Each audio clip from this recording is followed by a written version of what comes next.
প্রিয় শিক্ষার্থীরা, তোমরা সবাই কেমন আছো?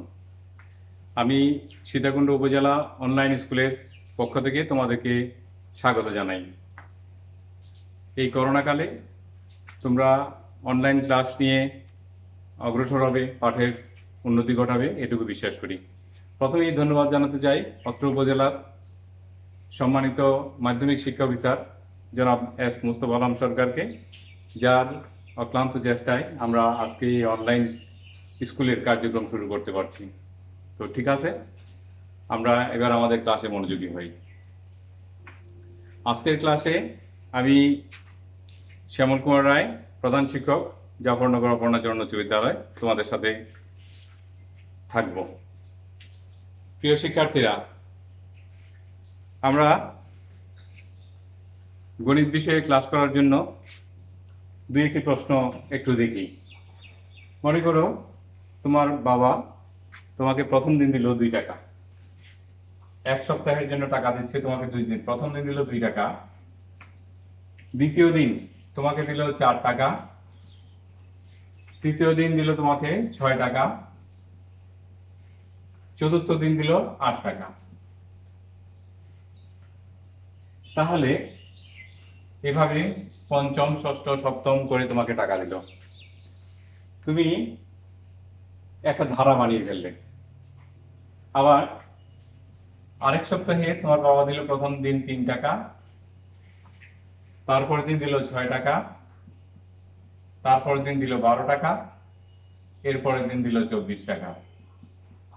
তাহলে তুমি দুইটাকে ধারা বানিয়ে ফেললে। প্রিয় শিক্ষার্থীরা, এবার বলো তো এটা কোন ধারায় পড়বে আর এটা কোন ধারায় পড়বে? তাহলে তোমরা ঠিকই বলেছ, প্রথমটাকে বলা হচ্ছে সমান্তর ধারা আর দ্বিতীয়টাকে বলা হচ্ছে গুণোত্তর ধারা।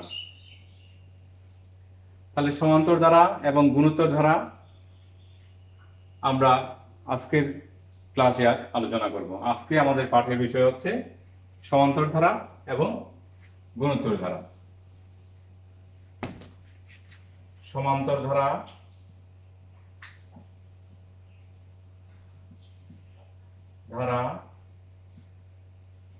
এবং গুণোত্তর ধারা বিষয়ক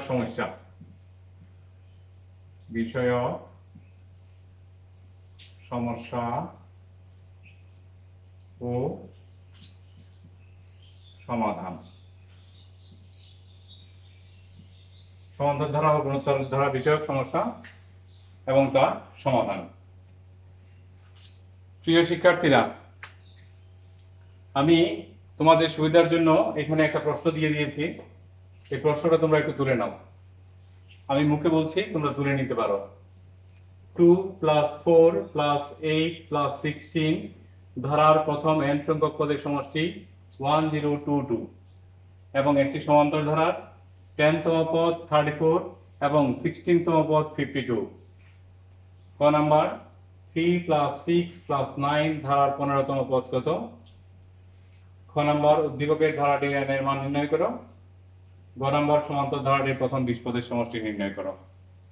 তাহলে আসো, এখানে আমরা কিভাবে সমস্যাগুলো সমাধান করব তার সেই বিষয় নিয়ে আলোচনায়। তোমরা ইতিমধ্যে জেনে গেছো যে ধারা আমাদের গণিত বইতে, যেটা নবম দশম শ্রেণীর বই, সেখানে বলা আছে ধারা 2 প্রকার। একটা হচ্ছে সমান্তর ধারা, একটা হচ্ছে গুণোত্তর ধারা। সমান্তর ধারা কাকে বলে? হ্যাঁ, তোমরা ঠিকই বলেছ, যে ধারাতে অন্তর্ফল সমান হয়, দ্যাট মিনস পার্থক্য সমান হয়, তাকে বলবো সমান্তর ধারা। মনে রাখার জন্য আমরা বলি অন্তর যার সমান, যে ধারার অন্তর সমান তাকে সমান্তর ধারা বলে। হয় অন্তর্ফল মানে বিয়োগফল মানে পার্থক্য। আর গুণোত্তর ধারা কাকে বলে আমরা সেটা একটু জেনে নিই। লক্ষ্য করব, আমরা উপরের ধারাটা, প্রশ্নটা যদি দেখি 2 + 4 + 8 + 16, তাহলে 2, 4 থেকে 2 বিয়োগ করলে হয় 2, 8 থেকে 4 বিয়োগ করলে হয় 2 4, 16 থেকে 8 বিয়োগ করলে হয় 8। তাহলে এটা অন্তর্ফল কি সমান? অবশ্যই নয়। তাহলে এটা যেহেতু অন্তরফল সমান নয়, এটা হবে গুণোত্তর ধারা। ভাগফল সমান 4কে 2 দ্বারা ভাগ করলে 2, 8কে 4 দ্বারা ভাগ করলে 2, 16কে 8 দ্বারা ভাগ করলে 2। যে ধারার পূর্ববর্তী পদ এবং পরবর্তী পদের ভাগফল সমান তাকে বলা হয় গুণোত্তর ধারা। আমরা বলছি ভাগফল সমান বা অনুপাত সমান। তাহলে আসো সমান্তর ধারায় সূত্রগুলো একটু দেখি আমরা। সমান্তর ধারায় প্রথম পদকে লিখছি আমরা এ,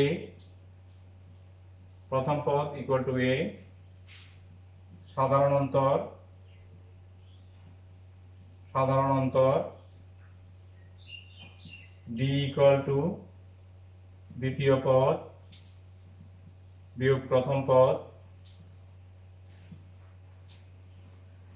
n-তম পদ। n-তম পদের সূত্র হচ্ছে a plus n minus 1 into D. n সংখ্যক, প্রথম n সংখ্যক পদের সমষ্টি, প্রথম n সংখ্যক পদের সমষ্টি, প্রথম n সংখ্যক পদের সমষ্টি Sn equal to n by 2, 2a plus n minus 1 into d।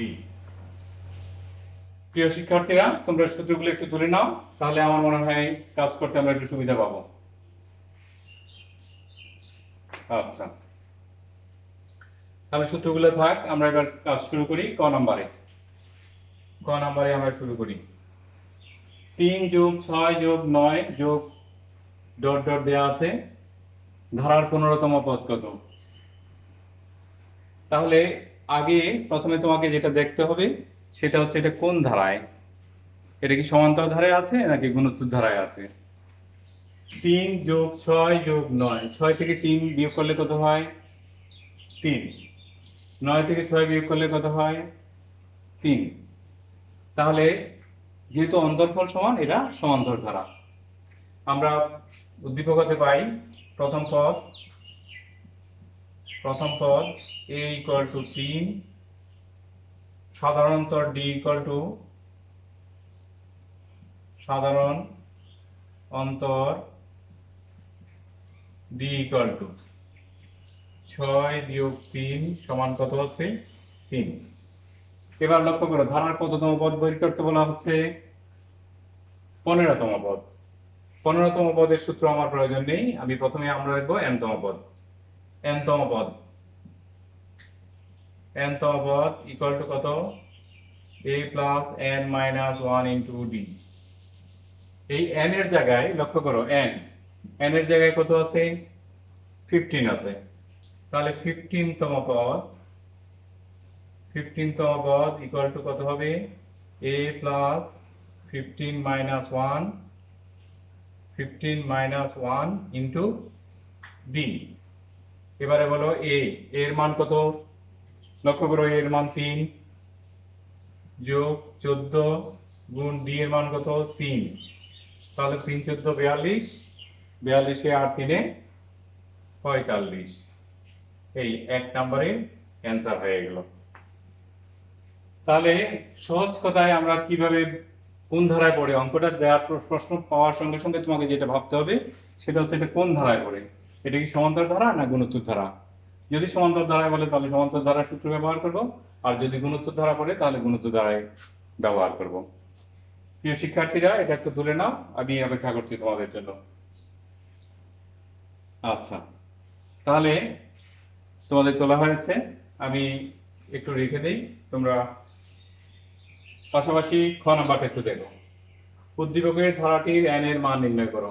আমি আগেই কি জিজ্ঞেস করেছিলাম তোমাদেরকে, যে উদ্দীপকে n আছে, সেই ধারাটি হচ্ছে এটাই ধারা আর নেই। তাহলে এই ধারাটা কোন ধারা, আগে কি করবে, কোন ধারায় আছে সেটা পরীক্ষা করতে হবে। তাহলে 4কে বিয়োগ করো, 2, 8 থেকে 4 গেলে 4, 16 থেকে 8 গেলে 8। তাহলে কি এটা সমান্তর ধারা হচ্ছে? না, সমান্তর ধারা হচ্ছে না। যেহেতু আমরা সমান্তর ধারা নিয়ে এখন আলোচনা করছি, তাহলে আমরা এই সমাধানটা একটু পরে করি। আমরা আগে আসবো গ নাম্বারে। গ নাম্বারে কি আছে? সমান্তর ধারা। আমি যেহেতু তোমাদেরকে সমান্তর ধারার সূত্রগুলো দিয়েছি, তোমরা সমান্তর ধারা বিষয়ক অঙ্কগুলো করে নিবে। তাহলে আসো সমান্তর ধারা বিষয়ক আমরা দ্বিতীয় অঙ্কটা করি। গ নাম্বার।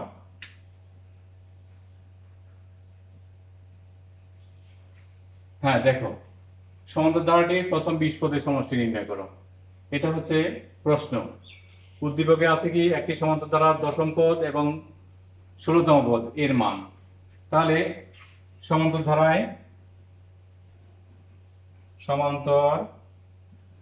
ধারায় n-তম পদ, সূত্র কি বলো? হ্যাঁ, a plus n minus 1 into d, a plus n minus 1 into d। এখানে কততম পদ আছে? 10তম পদ। তাহলে 10তম পদ কত হবে বলো? a plus 10 minus 1 into d। এবার একটা লক্ষ্য করো, 10তম পদের মান কত আছে? 10তম পদের মান আছে কত? 34। তাহলে 34 equal to a plus 9d। তাহলে সুতরাং কি লেখা যাবে? a plus 9d equal to 34। এটা সমীকরণ নাম্বার 1। আমরা এটাকে 1 নাম্বার সমীকরণ ধরে কাজ করে দিলাম। আচ্ছা, তাহলে আমরা এটুকু বুঝতে পেরেছি সবাই। এরপরে আসি আমরা আরেকটাতে। এরপরে কি লেখা আছে দেখো, 16তম পদ।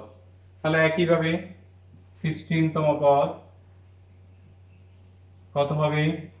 a plus 16 minus 1 into d। 16তম পদের মান কত? 16তম পদের মান হচ্ছে 52। তাহলে 52 দিলাম, a প্লাস 15d বা সুতরাং a plus 15d equal to কত? 52। এটা সমীকরণ কত হলো? 2। এখন এই দুইটা সমীকরণ থেকে তোমাকে কাজ করে বের করতে হবে a এবং d এর মান।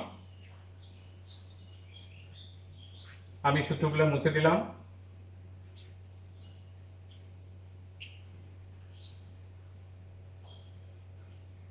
তোমরা একটু দেখে নাও সমীকরণ কয়টা আছে। সমীকরণ 1, সমীকরণ 2। 2 নম্বর সমীকরণ থেকে আমরা 1 নম্বর সমীকরণটা বিয়োগ করব। তাহলে সমীকরণ 2 আমি সংক্ষেপে লিখছি, 2 বিয়োগ সমীকরণ 1। বলো সমীকরণ 2 কি আছে? a plus 15d equal to কত? 52। a plus 9d equal to কত? 34।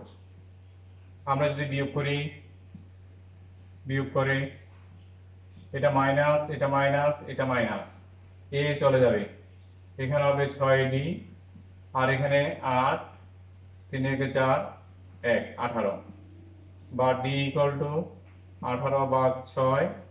সুতরাং d ইকুয়াল টু তাহলে কত দাঁড়ালো? 3। তাহলে ক্যালকুলেশনটা তোমরা নিজেরাই পারো, ক্যালকুলেশনটা করে নিবা। এরপরে কার মান বের করতে হবে বলো? এরপরে আসবো আমরা a এর মান বের করব।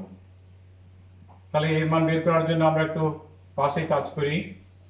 আমি এগুলো মুছে দিচ্ছি।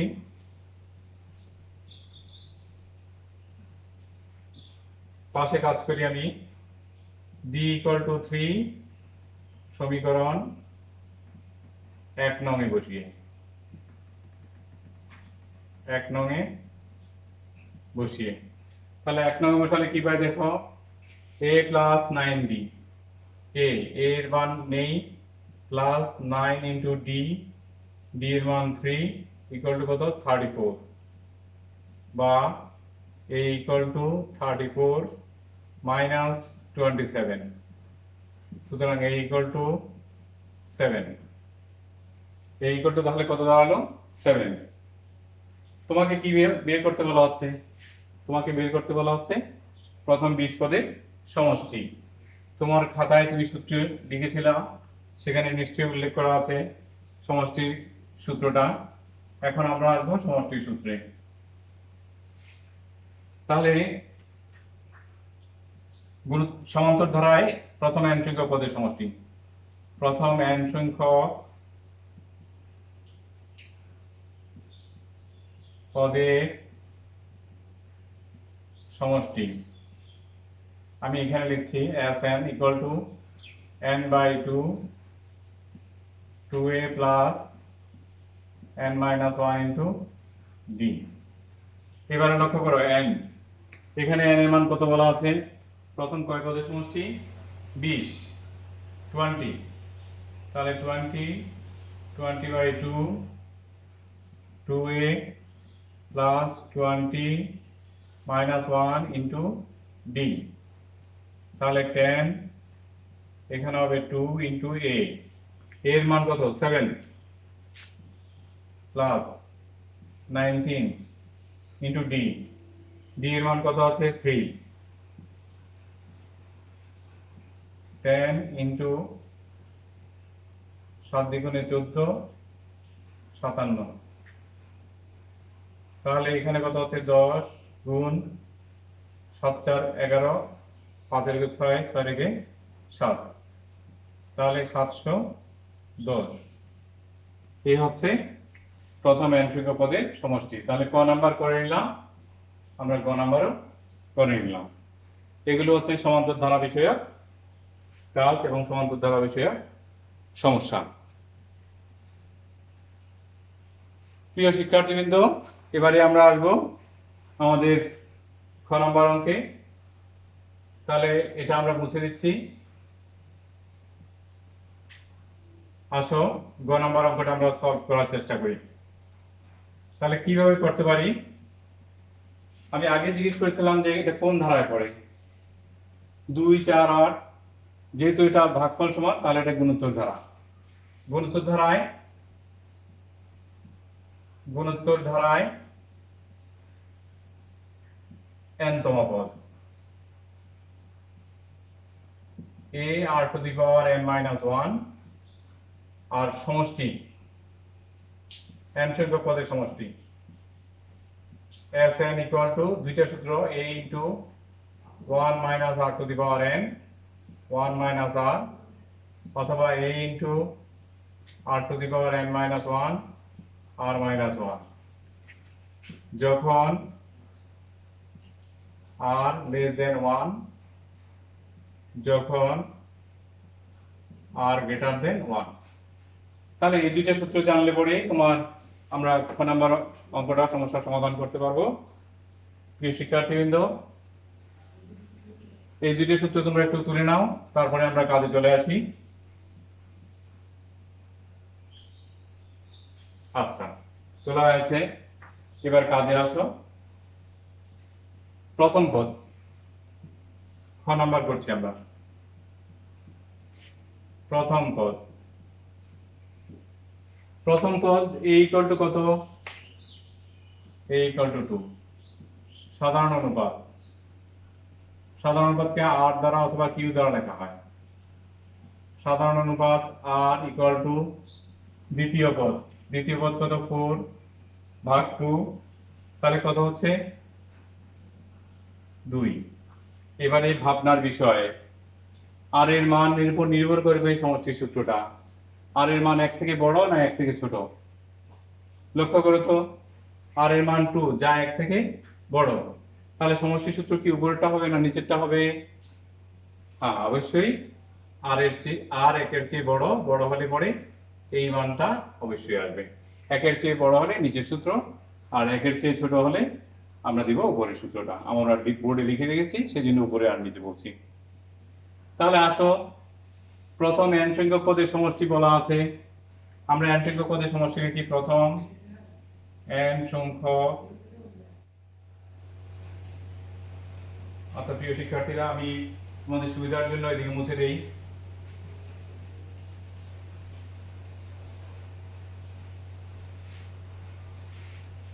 আমরা লিখব প্রথম n সংখ্যক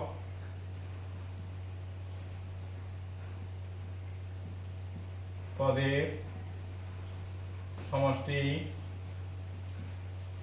প্রথম n সংখ্যক পদের সমষ্টি Sn equal to a into তোমরা বলেছো নিচের সূত্রটা হবে, তাহলে r to the power n minus 1 r minus 1, এটা হচ্ছে তোমার সমষ্টির সূত্র তুমি পেলে। আর দেওয়া আছে উদ্দীপকে লক্ষ্য করো, দেওয়া আছে প্রথম n সংখ্যক পদের সমষ্টি, প্রথম n সংখ্যক পদের সমষ্টি Sn ইকুয়াল টু কত 1022। তাহলে এবার বিবেচ্য বিষয়টা কি দাঁড়াচ্ছে দেখো, এটাও n সংখ্যক পদের সমষ্টি, এটাও n সংখ্যক পদের সমষ্টি। তাহলে প্রশ্ন মতে কি একটা সমান একটা লেখা যাবে না যাবে না? যেহেতু দুইটাই সমষ্টি, তোমরা ঠিকই বলেছো, এটাও সমষ্টি n সংখ্যক পদের, এটাও n সংখ্যক পদের সমষ্টি, তাহলে এটা r to the power n minus 1 r minus 1 equal to 1000 by 1022 লেখা যাবে, যেহেতু দুইটাই সমষ্টির সূত্র। এবারে কি করবি?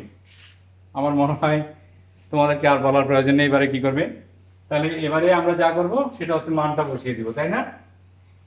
তাহলে আসো মান বসিয়ে দেই। এর মান কত পাচ্ছ?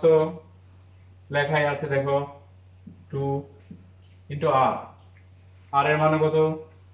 2 মাইনাস 1, আর এর মান 2 মাইনাস 1 বসতে গেল 2 two the power n minus 1 equal two 1022।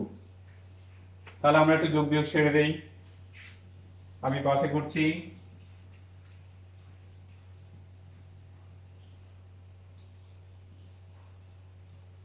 এখানে যদি আমরা কাজ করি দেখো, বা 2 into 2 two the power n minus 1 equal to 1000 1022। তাহলে 1022 এখানে 2 থেকে 1 গেলে 1, বা 2 two the power n minus 1 equal two 2 দিয়ে ভাগ করে দিব 1022, বা 2 two the power n minus 1 equal two 511, ক্যালকুলেটরে করে নিবে, বা 2 two the power n equal to 512। প্রিয় শিক্ষার্থীরা, এখন কি করতে পারবো? এখানে ভিত্তি হচ্ছে 2, পাওয়ার হচ্ছে n, ঠিক এটাকে 512 এটাকে আমরা 2 দিয়ে উৎপাদকে বিশ্লেষণ করব, তাহলে 256 এভাবে আমরা ভাঙবো। তাহলে ভাঙলে পাবো কত? 2 টু দি পাওয়ার কত? 9, 2 উঠে যাবে, সুতরাং n ইকুয়াল টু কত হবে? 9। তাহলে বলো n এর মান কত পেলে? n এর মান কত পেলাম? 9। তাহলে আমরা কি বুঝতে পেরেছি সবাই? ওকে, সবাইকে এই সমস্যা সমাধান করে দিলাম। এই সমাধানগুলো তোমরা একটু তুলে নাও। আমি দুইটা প্রশ্ন করবো তোমাদের, কে কতটুকু বুঝতে পেরেছো তাহলেই বোঝা যাবে।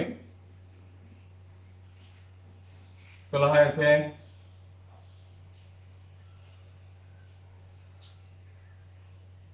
তুলে নিয়েছ? আসো এবারে আমি তোমাদেরকে প্রশ্ন করি, উত্তর দিবে, বলতে হবে সমান্তর ধারা 18তম পদ, 18তম পদ,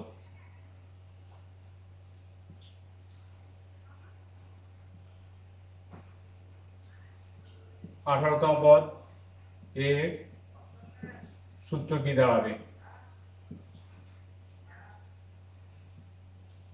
সূত্র কি হবে? হ্যাঁ, তোমরা ঠিকই বলেছ, a plus 18 minus 1 into D. আচ্ছা, গুণিতক ধারায়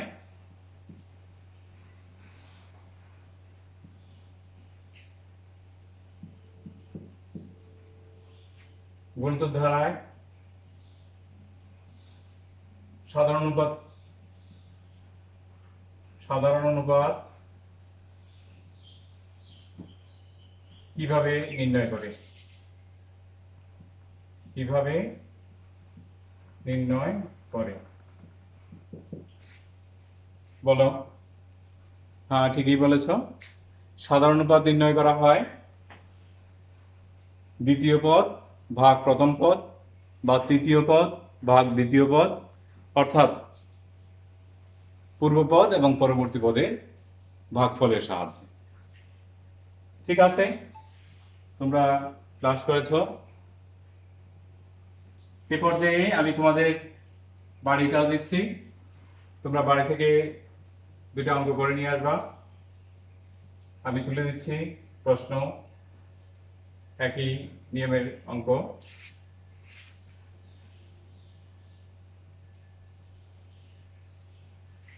তাহলে আসো বাড়ির কাজ।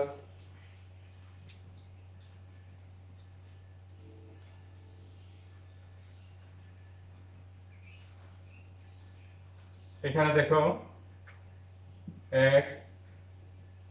2 প্লাস 7 প্লাস 12 প্লাস 17 প্লাস একটি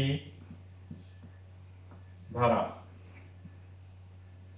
2 7 plus x plus y plus z plus 2 plus 4 3 7 5 plus dot dot একটি গুণোত্তর ধারা।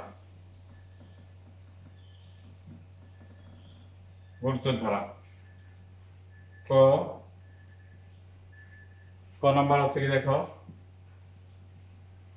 1 নং এর প্রথম n সংখ্যক পদের সমষ্টি 1 নং এর 15তম পদ নির্ণয় করো। 15তম পদ নির্ণয় করো। খ 1 নং এর প্রথম n সংখ্যক পদের সমষ্টি 1 নং এর প্রথম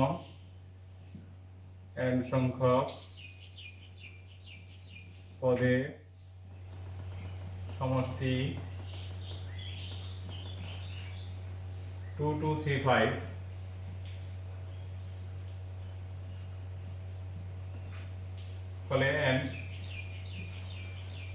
ফলে n এর মান কত? তারপরে আমরা আসবো গ নাম্বার। 2 নং হতে